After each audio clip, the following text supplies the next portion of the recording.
Find other great podcasts like this one at Podmoth.network. Welcome to the Brutal, Bizarre, and Boozy podcast. I'm Deklan, the son. And I'm Jane, the mom. This is the podcast where we talk about brutal crimes, bizarre occurrences, and get you drunk with cocktails themed around one of our stories. To lighten things up, we'd like to end our time with a chaser. Please keep in mind some of our stories might be upsetting to young or sensitive ears. We love hearing from our listeners, so feel free to contact us by email or social media. You can find our contact info in the show notes for this episode. If you'd like to support us through Patreon, you can find us there at Brutal, Bizarre, and Boozy Podcast, or use the link in our show notes. Today, we bask in the light of mustachioed greatness. Hi, this is Daniel Segura, host of the Mustachioed Pocastio. You like mustaches? You like movies? You like sexy chinganos? Well, the Pocastio is the place for you. We are talking legendary mustaches from Charles Bronson to the Great Burt Reynolds to the OG Ice-T. Find the Mustachioed Pocastio anywhere you listen to podcasts. That is Mustachioed Pocastio. What's up, frickin' weirdos?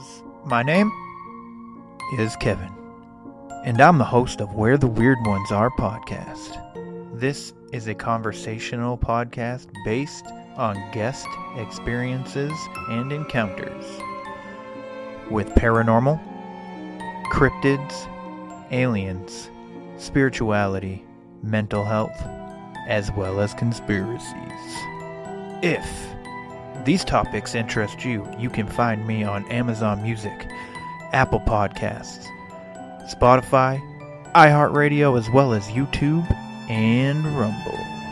If you have an encounter or an experience of something that you can't quite explain, I would love to hear from you. You can reach out to me at wheretheweirdonesare@gmail.com, where_the_weirdonesare on Instagram, and Where the Weird Ones Are on Facebook. I hope to hear from you, my friends. Question everything and stay weird.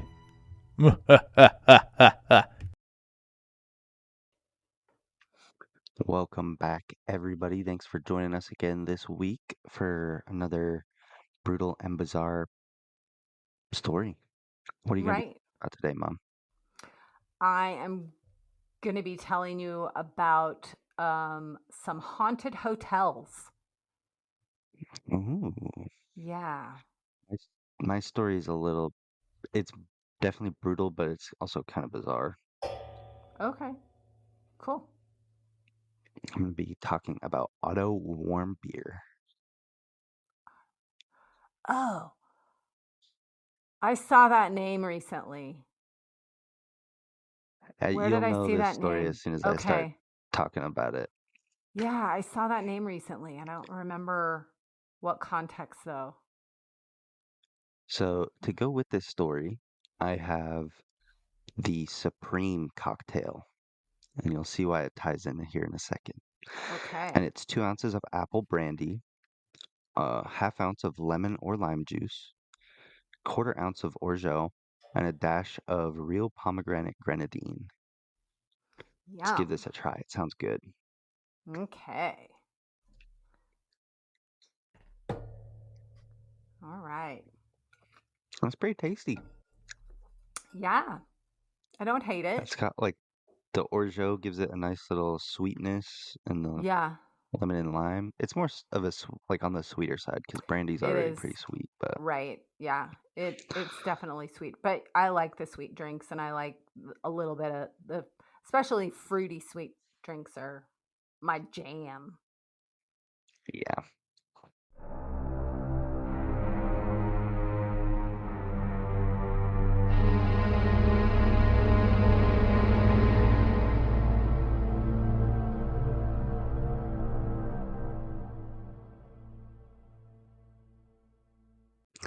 So I chose this cocktail because it's called the Supreme, and the leader of North Korea is called the Supreme Leader, and that's where this story takes place.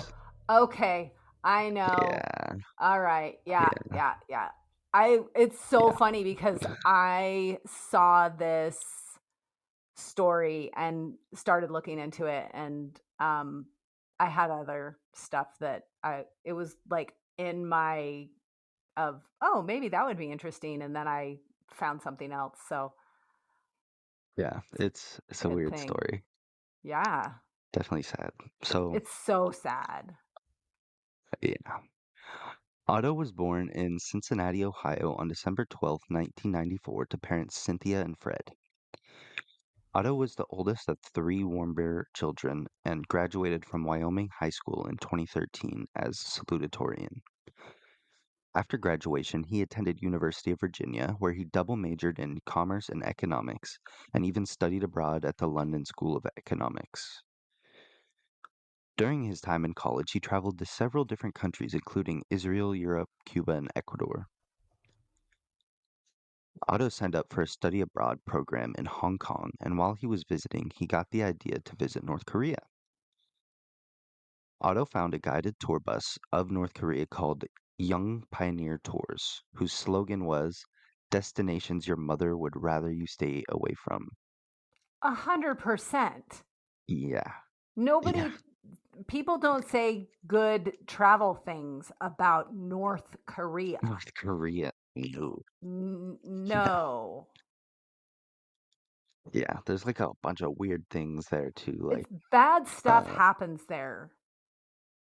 yeah, super weird laws that like if you're from America and you go there Yeah. and you break this one confusing law, then you can go to jail for a long ass time. Like, Right.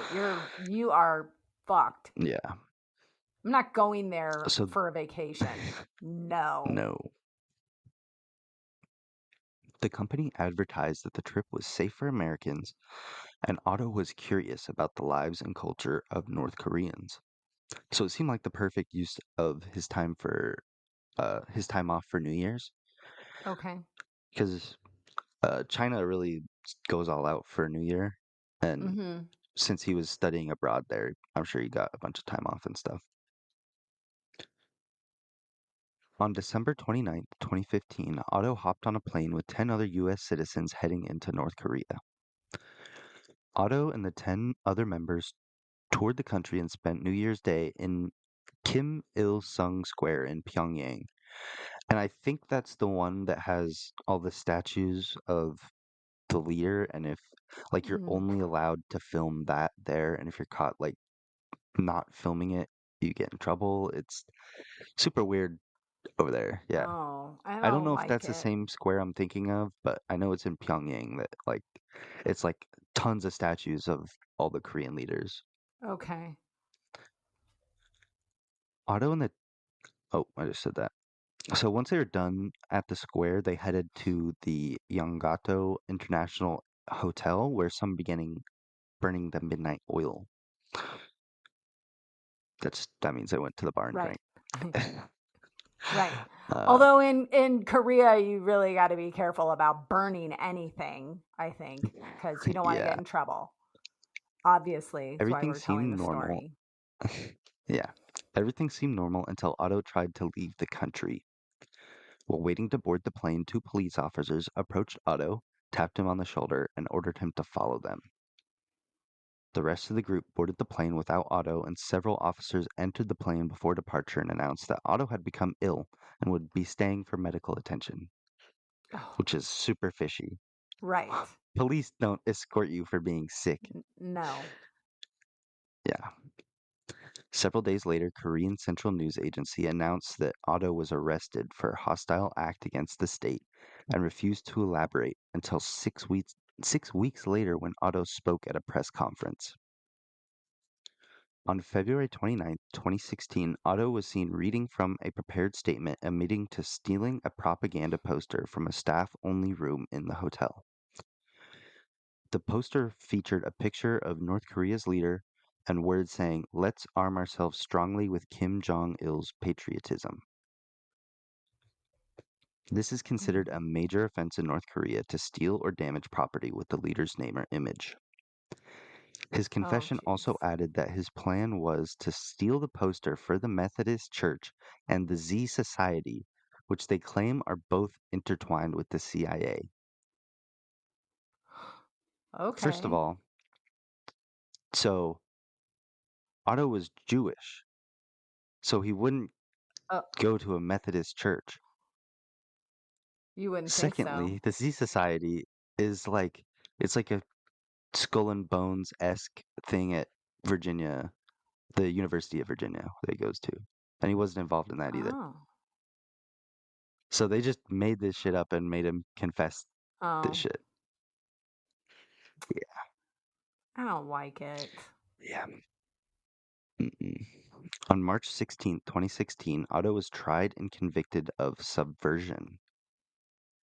The evidence consisted of CCTV footage, his confession, fingerprints, and a witness testimony. His confession was, the one he gave at his trial was, I never should have allowed myself to be lured by the United States administration to commit a crime in this country. I wish that the United States administration never manipulate people like myself in the future to commit crimes against foreign countries. I entirely beg you, the people and the government of the DPRK, or the Democratic People's Republic of Korea, which is redundant, for your forgiveness. Please, I made the worst mistake of my life.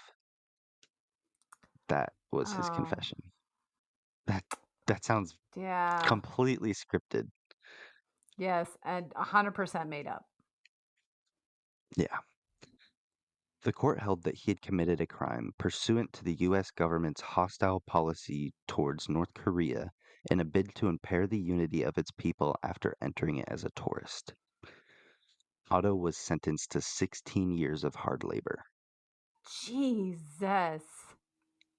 Yeah. That is excessive for taking Very a excessive for poster. stealing a poster. Yeah. Fucked up, man. Otto's parents met with multiple U.S. representatives, and on June 13, 2017, it was announced that he had been released from North Korea. However, on June 6, North Korea's officials claimed that Otto had come under botulism and was currently in a coma after taking a sleeping pill. Not good. After 17 months Okay. of incarceration, he was medically flown to the University of Cincinnati's Medical Center to determine the cause of the coma. Otto could breathe on his own and make small movements, but showed no sign of awareness of his surroundings. North Oh. Korean medical records had shown that he had been in this state since April 2016, shortly after he was convicted. Brain scans indicated extensive loss of brain tissue, but they couldn't determine why. On June 19th, 2017, Otto passed away. A funeral for Otto was held on June 22nd, 2017 at Wyoming High School, where more than 2,500 mourners attended. He was buried at Oak Hill Cemetery in Glendale, Ohio, and students tied ribbons on every tree and pole along the 3-mile route taken to the funeral procession from the high school to the cemetery, Oh. which is pretty sweet. Yeah. So Super sad. fucking horrible story. It's terrible. And they don't know, Yeah. like, what caused it. Mm-mm. They had some ideas, like if it truly, there was no signs of botulism, but if he had it, a sleeping pill could have put him in that state, but like, that's the only idea they really have. I'm thinking physical trauma. Like lobotomy, Or, something like that. yeah, maybe. Yeah. Part of the reason they couldn't really figure out why is the parents requested that he didn't have a Have an real autopsy. autopsy. They only did a Okay. visual autopsy. So they didn't cut Okay. into him at all. But it's awful. I know. I mean, I understand the parents' perspective. Like, it's not, an autopsy isn't going to do anything. Yeah. I mean, it'll give them a sense maybe of what possibly happened, but so much time had passed between when they got him back and when he supposedly fell into the coma. Yeah. It's not going to bring him back. It's not going to change the fact that, something bad happened to him over there. And then if they did figure it out, what are they going to do? They Nothing. can't.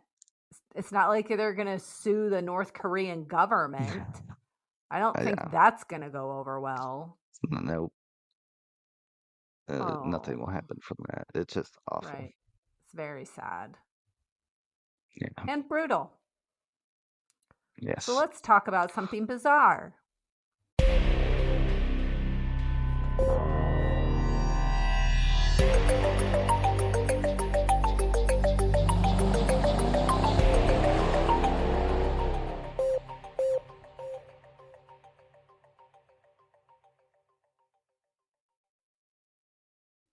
Yeah, hopefully you cheer us up after that.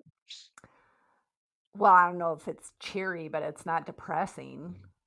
I don't think. Yeah. So I mentioned before that I took a trip to Denver, Colorado recently. And there are lots of stories and podcasts that talk about the Denver airport being haunted and conspiracy stories about the airport and its origins and secret societies. The Denver airport is really unique, like the build of the structure and everything. And then it's not close to Denver, really. Like, it's a suburb. It's way the hell out there, and it takes a long time to get from the airport. And there's lots of podcasts that talk about it. So I don't know if I'll cover or if we'll cover any of the weird stories surrounding the airport in the future. And but we weren't planning to spend a lot of time there at the airport. I mean, who wants to spend time at the airport? So I wanted to learn more about areas in town that we were going to be spending more time at. And we stayed in the downtown area near the conference center with lots of free time on my hands because, I wasn't working. It was your dad that had to work. So I got to goof off the majority of my Wait, day. did you guys fly into the Denver International Airport? Is that Yes. the one you flew into? Yeah. Have you heard the conspiracy theories about it? A little bit. I didn't look too much into it. I They're heard funny. something like, so I have seen pictures that some of the conspiracy theories have to do with like Freemasons and some of the secret societies having like underground tunnels in Like a bunker. there. Yeah. Yeah. And that they actually kind of play up to it, where there's like signs and stuff that are like the Illuminati are doing construction in this section of the airport or something like that. Yeah. I didn't see any think that's fun funny. signs, Oh. which Must be I at a was different looking gate or for. something. Yeah, I didn't see anything cool. So another reason that I didn't get super into researching stuff for the Denver airport, because we weren't hanging out there very much. But there was stuff that I was able to find for the downtown area where we were staying. So I looked into some haunted stuff near our hotel, and I was pleasantly surprised to find several locations all within walking distance. 2 of them were actually the same place, but different parts of the building. Normally, I tell you about one bizarre thing, but this time I'm going to be talking about 2 different locations with spooky things that happen there. The first location is the Brown Palace Hotel. It was named after Henry Brown, who was a prominent member of Denver community who had the hotel built. It is the second oldest hotel operating in Denver. It opened in August of 1892. The design of the hotel was inspired.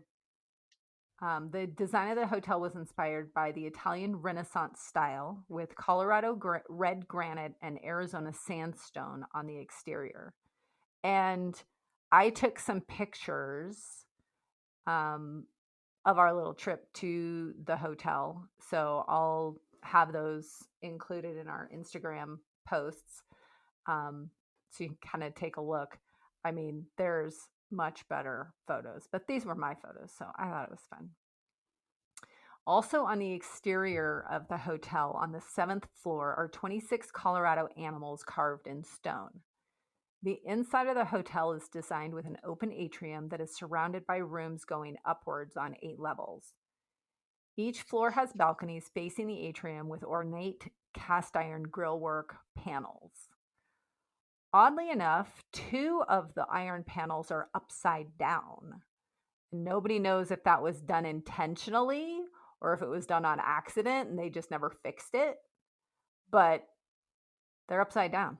I didn't notice them, so I'm not sure where they are, but that was something I found in my research. The construction was very unique for the time as no wood was used in the floors or the walls. Instead, terracotta was used, which made the building fireproof, making it the second fireproof building. The cost of building and furnishing the entire hotel was $2 million at that time. Yeah, that's crazy. Which Well, it's like calculates to about... using all that granite can't be cheap. Oh, yeah. The granite and the terracotta and... Yeah. That calculates out to $70 million in today's money.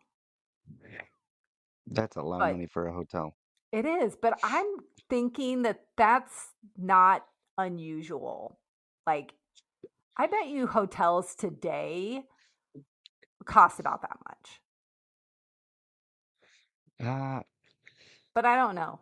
I have no idea. I don't know. Yeah, I don't know. Who I'd probably knows? just buy cheap prison furniture now, though, and like Probably. use shitty materials. Over the years, the hotel has hosted celebrities and politicians as well as your average everyday traveler.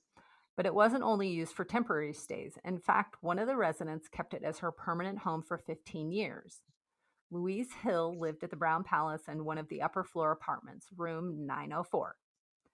Her presence has been felt by people in her old room, and she is described as a sad spirit. A few years ago, the room was under renovation at the hotel, and the hotel historian was giving tours of the room and just, like telling stories about the hotel because it is such a unique, it's really cool looking inside.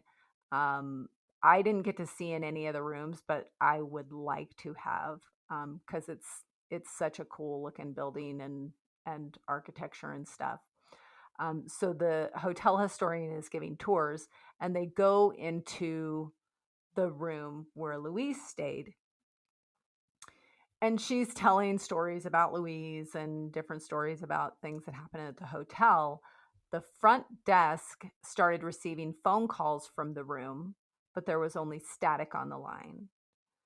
No. However, the room was under renovation and had been completely cleaned out of all furnishings, decor, including wallpaper and carpets and lights, as well as the telephone. So there's no way there was any phone in the room being used to call the front desk. So it's believed that Louise was making those calls because she wanted people to leave her room alone. Weird. The static calls stopped when no further renovations or tours were taking place in the room. Visitors have also spotted... I know, right? This one's really creepy. Yeah. Visitors have also spotted a ghostly man who is either wearing a suit or a uniform that looks like an old conductor's uniform. He's often seen outside the entrance of the club, which is part of the hotel, or he's inside of the club. When approached, he disappears into the wall. It's always the same wall. And that is where... in previous years, the Rock Island Railroad ticket office was located on the premises. So he's wearing a train conductor's uniform, and that's where the ticket office for the railroad was located. And he's always in the same spot. Weird. Very weird. Weird.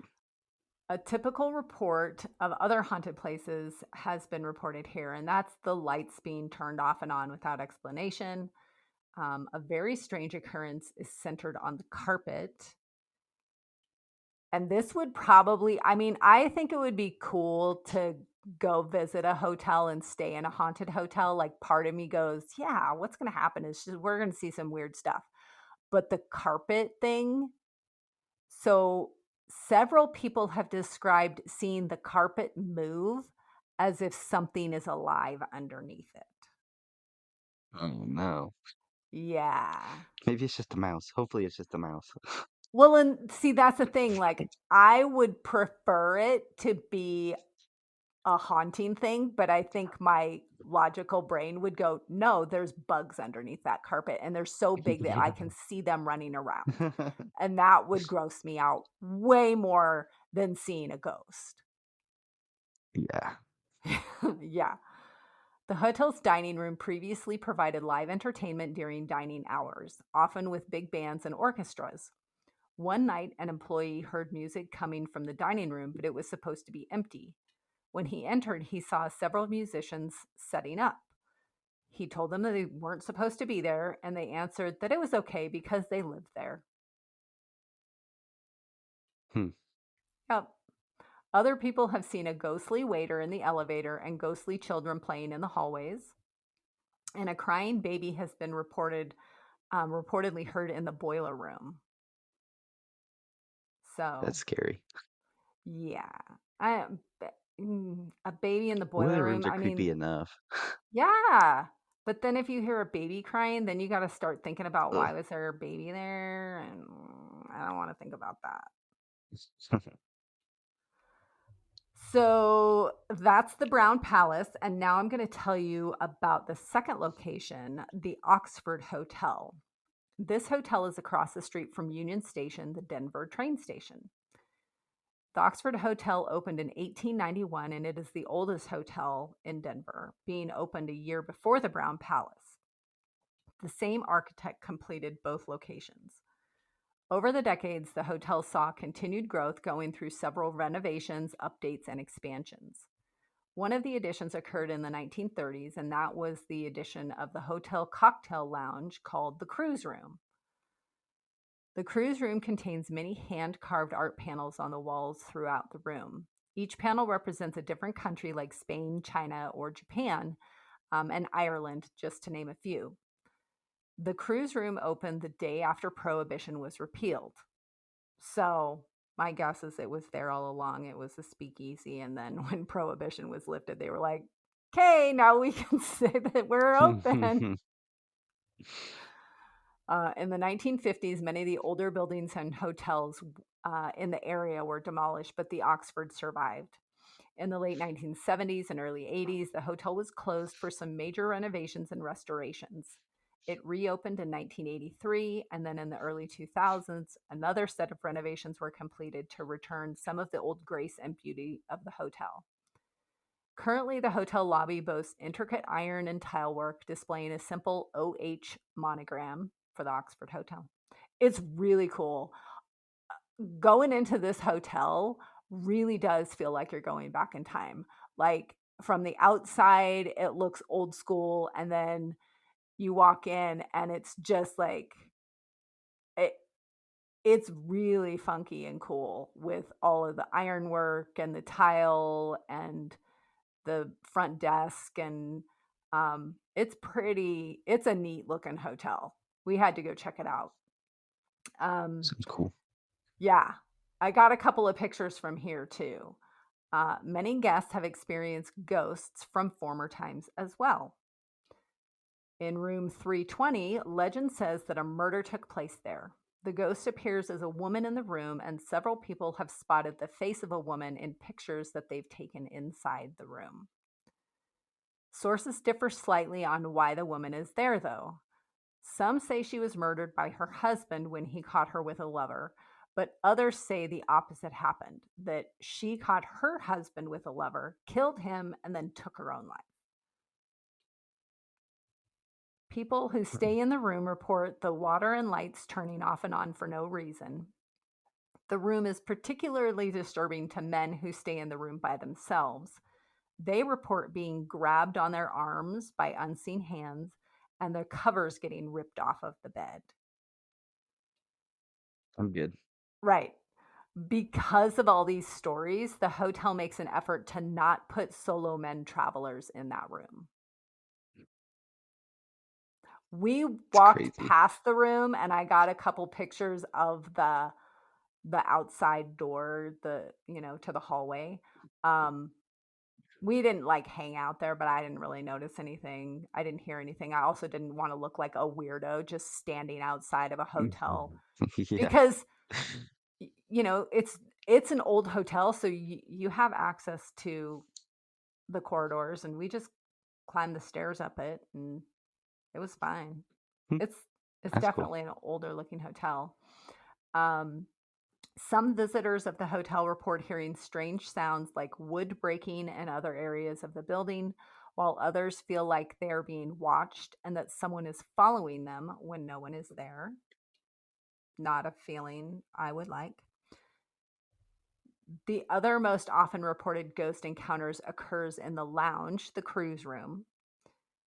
In the 1930s, a postman disappeared in the winter and wasn't found until the spring.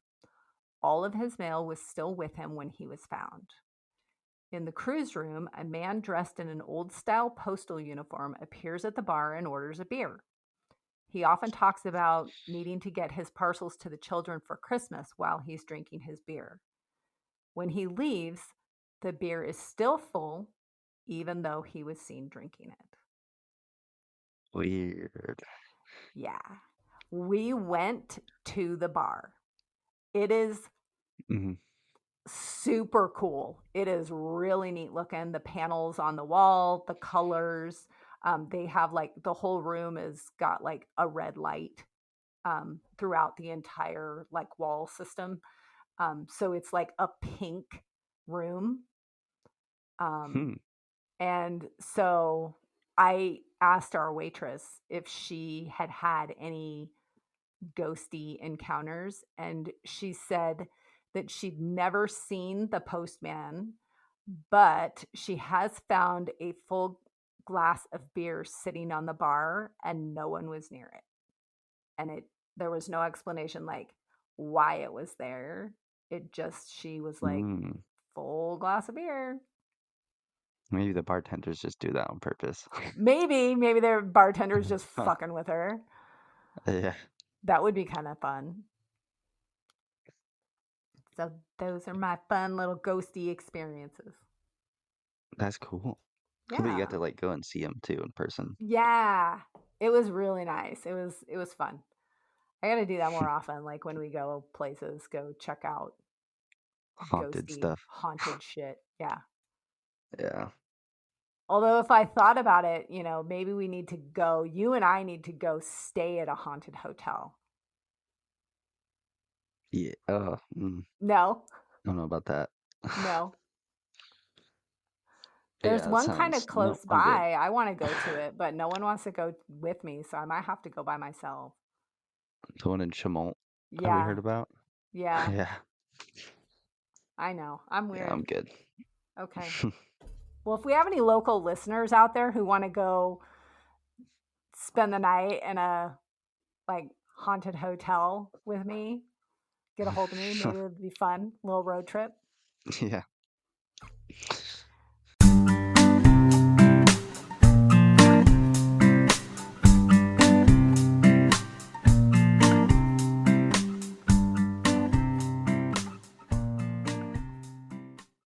Do you have a chaser for us? I do. My chaser is an Instagram account called Big Merla. Bigmerla. And it's like Weird Al Yankovic for moms. Like What? she does like parodies of like heavy metal songs and stuff like that, like Really? Disturbed. Yeah, and it's Oh like my gosh. all related to babies being annoying. Like Oh my God. Okay, I'm gonna have to go check that out. That sounds It's hilarious. it's really funny. Like the one I'm looking at right now, it's Disturbed Down with the Sleepless. Oh, okay. And she That's plays fun. it all on like baby, like xylophone for Like babies and stuff like that. Like little child's kid toys, she instruments. plays it on it. Oh Yeah, my God. All right, I gotta yeah, check it it's out. really funny. That's awesome. That's What's awesome. your chaser? My chaser is a bonus cocktail. When we Okay. went to the Brown Palace, we wanted to hang out there for a little while, so we went to the bar, one of the bars that was there, the Ship Tavern, I think is what it was called. And looking at their menu, I didn't really find anything that looked good to me, except there was a tequila cinnamon sour. And Mm. I don't like tequila, so I asked them to make it with bourbon, and it was amazing. So I came home and figured out how to make it myself, and it's Huh, delicious. And I had way too many of them over the last 2 days. that's funny.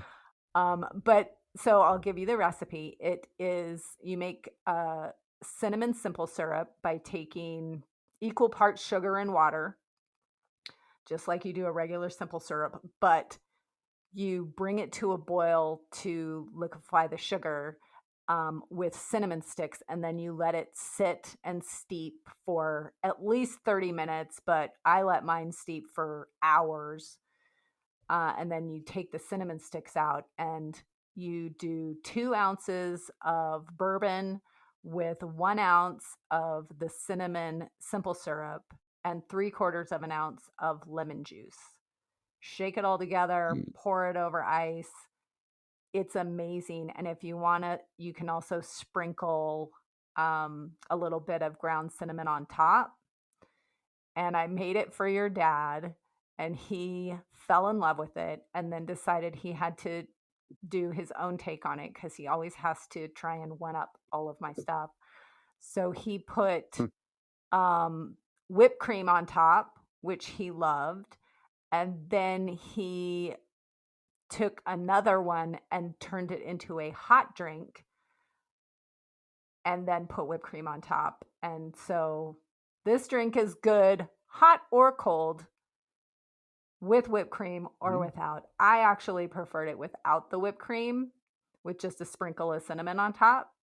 But your Mhm. dad liked it with whipped cream more. So Yeah, that sounds really good. it's delicious and it's very fall like. And since Yeah. it's fall right now, where we're at the beginning of fall, I thought it was Yeah, absolutely perfect. amazing. And I mean, I think you could do it. It was originally a tequila drink. So if you don't like bourbon and you like tequila, try it that way. Yeah. I just didn't want to I didn't want to drink tequila. So, Yeah. Sounds better with bourbon anyways. well, I like whiskey sours, and this it seemed odd to me. I've never seen a tequila sour before. And so I don't know. I just saw it and was like, hey, can you just sub in bourbon instead? And oh, God, it was amazing. So I think I got the ratios just right.